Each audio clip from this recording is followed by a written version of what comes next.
The night Queen Elizabeth saw something in Diana's room that made her blood run cold. She shouldn't have been there. It was 3 in the morning at Balmoral, and Queen Elizabeth stood outside Diana's bedroom door with her hand frozen on the handle, listening to sounds that made absolutely no sense. Crying, yes, but also laughter. And then silence so complete it felt like the castle itself had stopped breathing. What she was about to witness through that door would haunt her for the rest of her life, would change everything she thought she knew about the girl her son had married, and would create a secret so dangerous that she could never, ever speak of it. But in that moment, standing in the darkened hallway with her heart pounding and her instincts screaming at her to walk away, she made the choice to turn that handle anyway. What could possibly be happening inside that room that would make the most controlled woman in the world feel genuine fear? The door opened silently. She'd always hated squeaking hinges, had them maintained obsessively, and the scene inside the room hit her like a physical blow. Diana sat on the floor in her nightgown, surrounded by dozens of photographs spread in a perfect circle around her, and she was talking to them. Not crying over them, not reminiscing, talking to them, having full conversations with images of people who weren't there, responding to questions no one had asked, laughing at jokes no one had told. The moonlight through the window illuminated her face, and her expression was one Elizabeth had never seen on anyone, simultaneously heartbroken and ecstatic, terrified and peaceful, completely present and utterly absent. How long had Diana been doing this, and more importantly, how had no one noticed that the Princess of Wales was quietly unraveling in the middle of the night while the entire royal family slept? Elizabeth's first instinct was to back away, to close the door, to pretend she'd never seen this. But something in Diana's voice, a particular quality of desperation mixed with relief, kept her frozen in place, watching, listening, trying to understand what she was witnessing. Diana picked up a photograph, held it close to her face, and whispered, I know, but what else can I do? He doesn't see me. None of them see me. You're the only ones who understand." She kissed the photograph, set it down carefully, picked up another. "Tell me what to do. Please, just tell me what to do." The rawness in her voice, the genuine belief that these photographs would answer, the careful ritual of it all. This wasn't a moment of grief. This was something far more concerning. Had Diana's loneliness and isolation within the royal family finally broken something essential inside her? Elizabeth should have announced herself, should have called for help, should have done something other than stand there in the shadows watching her daughter-in-law spiral into whatever psychological state this was. But she remained silent, paralyzed by the recognition that what she was seeing was partially her fault, was the result of a machine she'd helped maintain, a system that consumed vulnerable people and spit out perfect public performances while ignoring the human cost. Diana had been 19 when she married Charles, barely more than a child, thrust into a role she didn't understand with a man who didn't love her and a family who viewed emotion as weakness. Elizabeth had watched it happen, had done nothing to stop it, had prioritized the institution over the individual, because that's what queens do. But watching Diana now, watching this beautiful, broken girl talk to photographs like they were her only friends, was this the price of that prioritization? Diana arranged the photographs in a new pattern, some kind of configuration that clearly meant something to her, but looked random to Elizabeth's eyes. She touched each one as she placed it, whispering names Elizabeth couldn't quite hear. Some of the photographs were of Diana herself, official portraits, candid shots, magazine covers. She was arranging images of herself alongside images of others, creating some kind of narrative or connection that existed only in her fractured understanding. "They think I'm stupid," Diana said to the photographs, her voice stronger now, almost angry. "They think I don't know what they say about me. Unstable, hysterical, attention-seeking. But you know the truth, don't you? You know what it's like." Was Diana talking to dead relatives, to imagined friends, or to different versions of herself? And which possibility was more disturbing? The castle creaked around them, old stones settling, wind pressing against windows. Somewhere distant, a clock chimed 3 times. Diana didn't react to the sound, so absorbed in her ritual that the real world had ceased to exist. Elizabeth realized with growing horror that this wasn't the first time Diana had done this, possibly not even the 100th time. This was practiced routine, a coping mechanism that had evolved over months or years while everyone slept and no one noticed.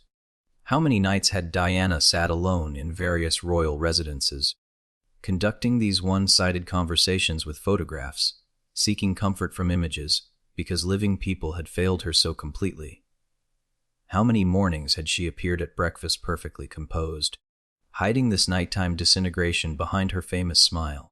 "I tried to tell Charles," Diana said to a photograph of herself on her wedding day, that iconic image of a girl in a fairy tale dress who had no idea what she was signing up for. "I tried to tell him I was struggling, that I needed help, that something was wrong. Do you know what he said?" She laughed, a sound without humor.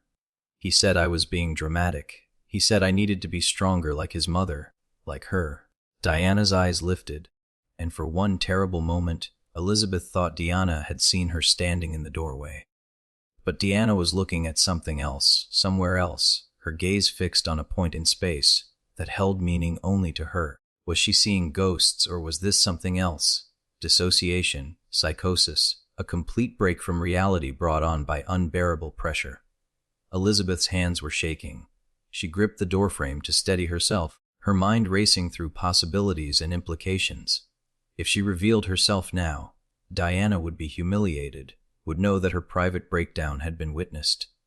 If she called for medical help, it would create a scandal, would confirm every tabloid speculation about Diana's mental state. If she backed away and pretended this never happened, Diana would continue suffering alone, would possibly deteriorate further, might harm herself. Every option was terrible. Every choice led to consequences she couldn't fully predict. But standing here doing nothing while Diana descended further into whatever psychological crisis this was, that wasn't an option either. What would a good mother-in-law do? What would a decent human being do? And why did those questions feel so different from what a queen should do? "Sometimes I think about leaving," Diana said softly, stroking a photograph of young William and Harry. "Just taking the boys and disappearing somewhere no one knows who we are. We could be normal. I could be normal." Her voice broke on the last word, and she pressed the photograph to her chest, rocking slightly. "But I can't, can I? Because they'd never let me go. I'm trapped here in this family, in this life, in this performance until I die or go completely mad. Maybe I'm already mad. Maybe this." She gestured to the circle of photographs. "Maybe this is what madness looks like, and I just can't tell anymore." The clarity in that statement, the self-awareness combined with the continued bizarre behavior, was somehow more disturbing than if Diana had been completely delusional. She knew something was wrong but couldn't stop it, couldn't escape it, couldn't save herself. Who does that responsibility fall to? A photograph slipped from Diana's hand, and she scrambled to catch it, her movement desperate, as if the image itself were precious and fragile, rather than just paper and ink. She retrieved it carefully, apologized to it, actually apologized, as if the photograph had feelings she'd hurt. "I'm sorry, I'm so sorry, I'll be more careful." She placed it back in the circle with exaggerated care, adjusted it slightly, nodded with satisfaction.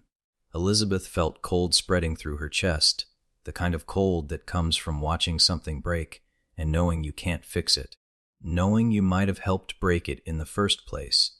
The institution of monarchy demanded strength, demanded composure, demanded the sublimation of personal need to public duty. Elizabeth had mastered that demand over decades, but Diana hadn't mastered it. Diana was being destroyed by it, piece by piece, night after night, while posing for photographs and smiling at crowds and pretending everything was fine. How many other people had the royal family broken this way throughout history? Diana stood suddenly, and Elizabeth stepped back reflexively, pressing herself against the hallway wall. But Diana didn't approach the door. She walked to the window, pressed her forehead against the glass, stared out at the dark Scottish landscape. "Out there, somewhere, there are people who sleep peacefully," she said to her reflection. "People who love and are loved. People who make mistakes without the whole world watching. People who can cry without it being a constitutional crisis. People who are just people. Her breath fogged the glass. I used to be people. Do you remember, before all this, I was just Deanna. Just a girl. What happened to her? Where did she go? The question hung in the air, unanswerable and heartbreaking. Where do people go when they become symbols? What happens to the authentic self when performance becomes permanent? Elizabeth had asked herself similar questions throughout her own reign, had wondered about the girl she'd been before duty consumed her entirely. But she'd made peace with that sacrifice, had accepted it as the price of the crown. Diana clearly hadn't made that peace, couldn't make that peace, was fighting against it with every fiber of her being, even as it slowly destroyed her. The difference, Elizabeth realized with uncomfortable clarity, was that Elizabeth had been trained for this from childhood, had developed coping mechanisms gradually, had a temperament suited to emotional repression. Diana had been thrown into the deep end at 19, expected to swim immediately, given no tools and no support and no acknowledgement that drowning was even a possibility. And now here she was, drowning in plain sight, while everyone insisted she was fine, she was managing. She was simply being dramatic or attention-seeking or difficult. What kind of family does that to someone they claim to care about? I should go back to bed, Diana said to the window, to herself, to no one. I have appearances tomorrow. Must look fresh, must smile properly, must not let anyone see. She turned back to the circle of photographs, began gathering them methodically, stacking them in careful piles. The ritual of arrangement was ending. The ritual of concealment was beginning. Within minutes, all evidence of this nighttime breakdown would be hidden away, and Diana would climb into bed and sleep for a few hours before rising to perform her role with the skill that had made her the most photographed woman in the world. And no one would know. No one would see. No one would help, unless Elizabeth did something, said something, broke her own rules of non-interference and emotional distance. But what could she possibly say that wouldn't make everything worse? Diana paused in her collecting, one photograph held in both hands, an image of herself and Charles on their wedding day, smiling for cameras, playing their parts perfectly. We were never real, were we? She asked the photograph. It was always just a show, a lie, a beautiful, expensive lie that everyone wanted to believe. She set the photograph down, and for the first time since Elizabeth had opened the door, Diana's composure cracked completely. She buried her face in her hands and sobbed. Deep, wrenching sobs that shook her whole body, the kind of crying that comes from a place of absolute despair. And Elizabeth, standing in the shadows of the hallway, felt her own eyes fill with tears, felt her carefully maintained emotional control fracture, felt something human and painful and utterly inappropriate for a queen crack through decades of professional distance. What do you do when you witness suffering you helped create, but don't know how to alleviate? The sound of Diana's crying filled the room, raw and uninhibited in a way that royal women weren't supposed to be. Elizabeth had cried alone exactly 3 times in her entire reign, when her father died, when Philip was seriously ill, when she'd felt the weight of duty pressing so heavily she couldn't breathe. Each time, she'd been alone, in locked rooms, making absolutely certain no one would witness her weakness. She'd learned early that queens don't cry, that emotions must be private, that vulnerability is incompatible with authority. But listening to Diana sob without restraint or concern for who might hear, Elizabeth wondered if perhaps she'd learned the wrong lesson.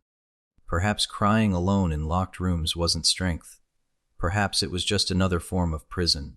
Perhaps Diana's inability to maintain that level of control wasn't weakness but honesty, a refusal to completely disappear into the performance. Which approach was healthier? And did health even matter in a system that valued appearance over authenticity? Diana's sobs gradually quieted. She wiped her face with her hands, took several deep breaths, visibly pulled herself together with the practiced efficiency of someone who'd done this many times before. Within minutes, her face was composed again, her breathing steady, her posture controlled. The transformation was remarkable and deeply disturbing. Watching someone go from complete breakdown to perfect composure so quickly suggested this wasn't a momentary crisis, but a regular cycle, a pattern of falling apart and reconstructing herself over and over again. How long could a person sustain that cycle before something broke permanently? How close was Diana to that breaking point, and what would happen when she reached it? She finished gathering the photographs, placed them in a decorative box on her dresser, arranged the box carefully among her perfumes and jewelry. Hidden in plain sight, just another pretty object in a princess's bedroom. She walked to her bed, climbed in, pulled the covers up to her chin. From the doorway, Elizabeth could see her face in profile, eyes open, staring at the ceiling. No hint of the distress that had consumed her minutes earlier.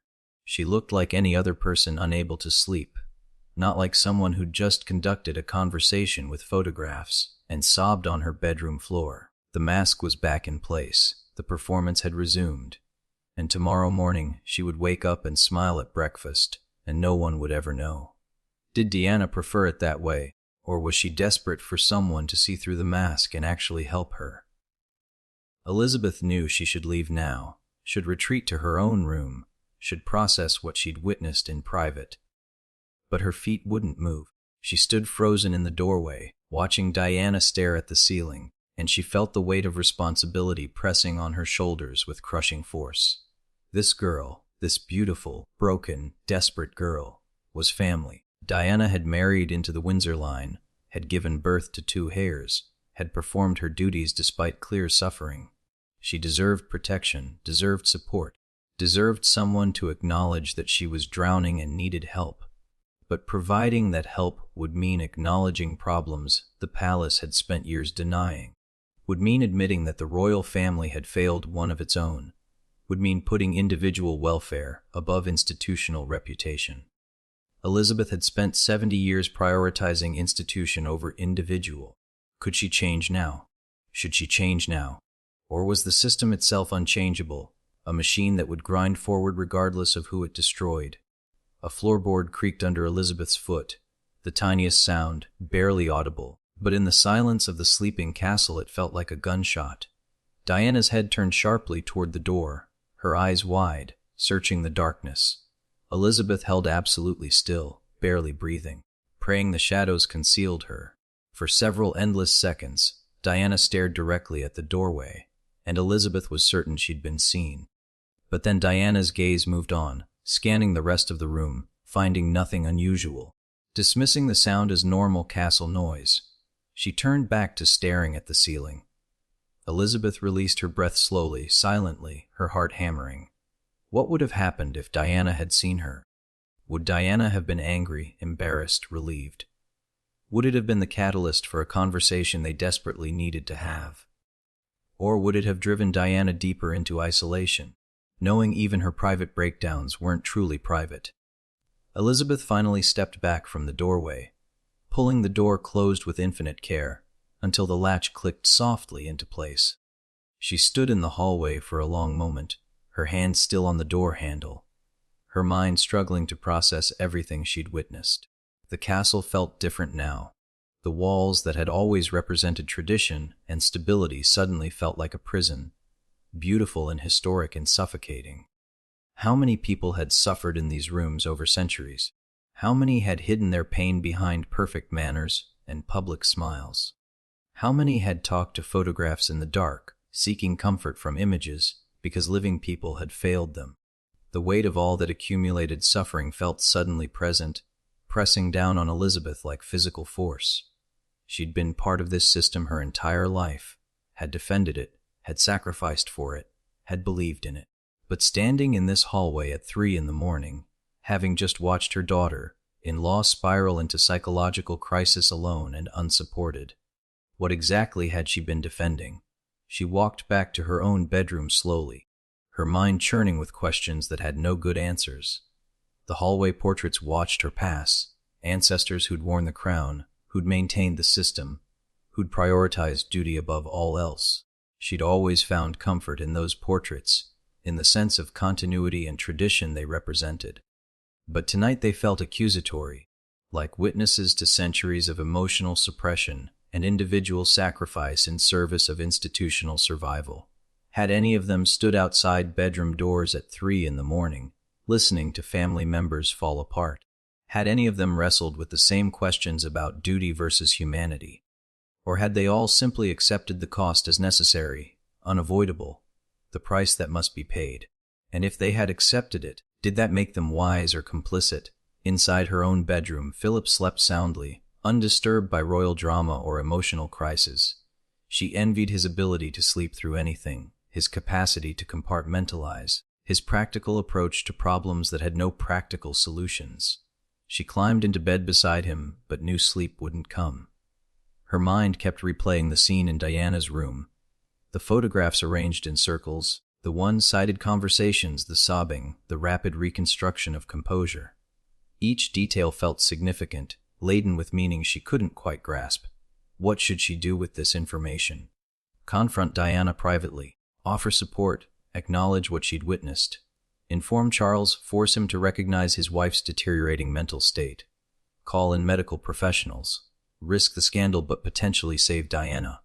Or say nothing. Pretend she'd never seen anything. Let Diana continue suffering alone, because that was easier, safer, more consistent with how the royal family handled uncomfortable truths.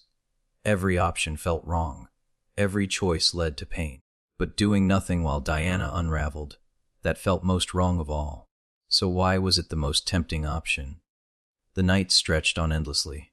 Elizabeth lay in the dark, listening to Philip breathe, trying to remember when she'd last felt this uncertain about the right course of action. Queens were supposed to be decisive, confident, clear in their judgment. But she felt none of those things. She felt old and tired and complicit in suffering she'd witnessed but might not prevent. She thought about Diana's question to the photographs. What happened to her? Where did she go? Elizabeth could ask herself the same question. What had happened to the girl she'd been before the crown? Where had Elizabeth, not Elizabeth Regina, but just Elizabeth, actually gone? Had she disappeared gradually, piece by piece, year by year, until only the Queen remained? Or was that girl still there somewhere, buried so deep that even she couldn't find her anymore?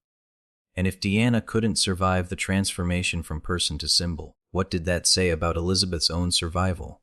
Was it strength or just successful suppression? Morning came too quickly and too slowly.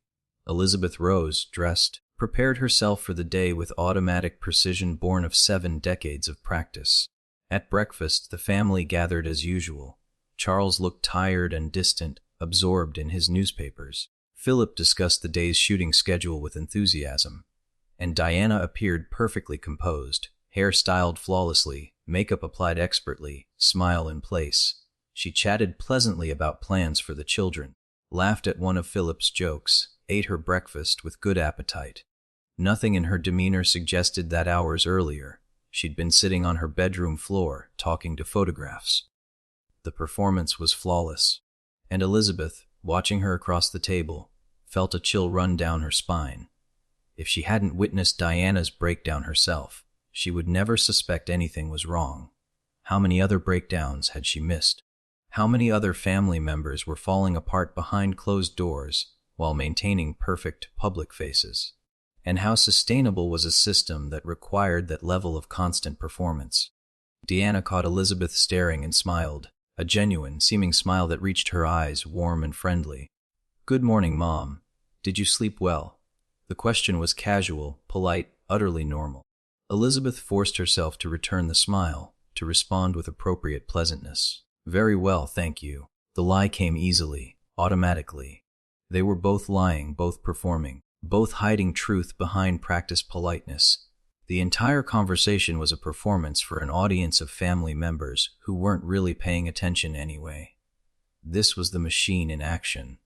Everyone playing their parts, maintaining appearances, pretending everything was fine even when it clearly wasn't. And Elizabeth was participating in the pretense, was choosing institutional comfort over honest confrontation, was proving herself to be exactly what she'd always been, a queen first, a human being second. But watching Diana's perfect smile and remembering her desperate tears, Elizabeth wondered if that hierarchy needed to change. Not could change, that might be impossible, but needed to change, because the cost of maintaining it was sitting right across the table, smiling and dying simultaneously, and no one was doing anything to stop it. How much longer could this continue before something irreversibly broke? The meal ended. The family dispersed to various activities. Diana departed with a cheerful wave, off to some scheduled engagement or another. Elizabeth watched her go, watched her walk down the hallway with perfect posture and confident stride, the picture of royal composure. And she knew with absolute certainty, that she would do nothing. She would not confront Diana, would not inform Charles, would not call for medical intervention. She would maintain the silence, protect the institution, prioritize appearance over reality. Because that's what queens do. That's what the system requires. That's what 7 decades of training had prepared her to do. But knowing she would choose institutional protection over individual welfare didn't make the choice feel any less like betrayal. It didn't make the weight any lighter. It didn't make the guilt any less crushing. It simply meant she would carry that weight and that guilt along with all the other prices she'd paid for the crown. And years later, when Diana's life ended in that Paris tunnel, when the whole world mourned and asked how it could have been prevented, Elizabeth would remember this night at Balmoral, would remember standing outside that bedroom door, would remember choosing silence over intervention, would remember and wonder if a different choice might have changed everything. But she would never speak of it, would never share what she'd witnessed, would take the secret to her grave, because that, too, is what queens do. They carry secrets that destroy them slowly from the inside while maintaining perfect composure on the outside. They sacrifice truth for stability, compassion for continuity, individual welfare for institutional survival, and they live with the consequences alone. In the small dark hours when the performance finally stops, and they're forced to face what they've chosen and what they've lost and who they've failed. Was it worth it? After everything, after all the sacrifice and all the pain and all the secrets that could never be spoken, was maintaining the institution worth the human cost? Elizabeth didn't know anymore, but it was too late to choose differently.